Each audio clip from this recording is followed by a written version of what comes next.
Good morning students. आज हम पढ़ेंगे वचन। बच्चों, यह टॉपिक हम पिछली कक्षा में पढ़ चुके हैं। एक बार हम पिछली कक्षा में पढ़ी हुई बातों को दोहराएंगे और उसके बाद आज की कक्षा शुरू करेंगे। तो अब तक हमने जाना कि वचन जिस शब्द के रूप से उसके एक या एक से अधिक होने का पता चले उसे हम वचन कहते हैं। यानी बच्चा एक वचन है और बच्चे बहुवचन। इस परिभाषा को ध्यान से देखिए। जिस शब्द के रूप से उसके एक होने का पता चले उसे हम एक वचन कहते हैं।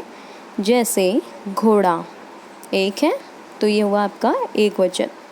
इसी के विपरीत जिस शब्द के रूप से उसके एक से अधिक होने का पता चले उसे हम कहते हैं बहुवचन, जैसे कि घोड़े। ठीक है।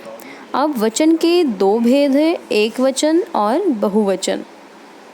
एक वचन में संख्या का एक का बोध होता है, जबकि बहुवचन में संख्याओं के एक से अधिक का बोध होता है। इसके कुछ उदाहरण देखिए। यहाँ पे एक वचन से बहुवचन बने हुए हैं, यानी कि जो लड़का शब्द है वो आपका एक वचन है और उसी के अपोजिट यानी विपरीत में लड़के शब्द आपका बहुवचन है। ऐसे शब्द हैं बहन बहनें, आँख आँखें, सड़क सड़कें, पुस्तक पुस्तकें, बात बातें, बेटा बेटे, घोड़ा घोड़े। ठीक है। तो ये सारे आपके शब्द एक वचन से बहुवचन बने हुए थे। आगे बढ़ते हैं।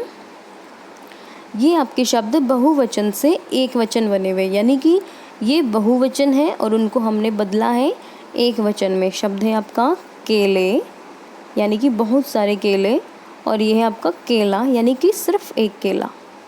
कन्याएं कन्या, कविताएं कविता, अध्यापिकाएं अध्यापिका, नदियाँ नदी, थालियाँ थाली, अंगूठियाँ अंगूठी, धातुएं धातु। ठीक है। तो ये आपके सारे बहुवचन शब्द थे और ये आपके हैं एक वचन शब्द। बच्चों, इस वाक्य को ध्यान से समझिए और पढ़िए मेरे साथ। मास्टर जी पढ़ा रहे हैं। अब आप सोचेंगे मास्टर जी तो केवल एक है, तो हमने यहाँ पे बहुवचन का प्रयोग क्यों किया? यानी कि रहे हैं तो हम ज़्यादा लोगों के लिए बोलते हैं ना। तो यहाँ पे मास्टर जी तो एक है, पर हमने रहे हैं शब्द का प्रयोग इसलिए किया है क्योंकि हम उनको आदर सम्मान दे रहे हैं, उनको रिस्पेक्ट करते हैं उनकी, इसलिए हमने उनको रहे हैं शब्द का प्रयोग किया है। मेरी माताजी बाहर गई हैं। माता जी तो एक ही है, पर बाहर गई हैं उनको हमने रिस्पेक्ट दिए हैं। पिताजी आप कब आए? आपके साथ आया कभी नहीं होता। पिताजी आप कब आया, तो ये वाक्य आपका गलत है ना। तो वैसे ही आपका आपके साथ आए शब्द प्रयोग हुआ और पिताजी बड़े हैं इसलिए हमने उनको आदर सम्मान दिया। अब कुछ शब्द ऐसे होते हैं आपके जो सदैव एक वचन में ही प्रयोग होते हैं, यानी कि ये हमेशा एक वचन रहेंगे, ये बहुवचन नहीं बनेंगे। उदाहरण है नल, बादल, आकाश, प्रजा, पाप, क्रोध, प्रेम, चीनी और पराजय।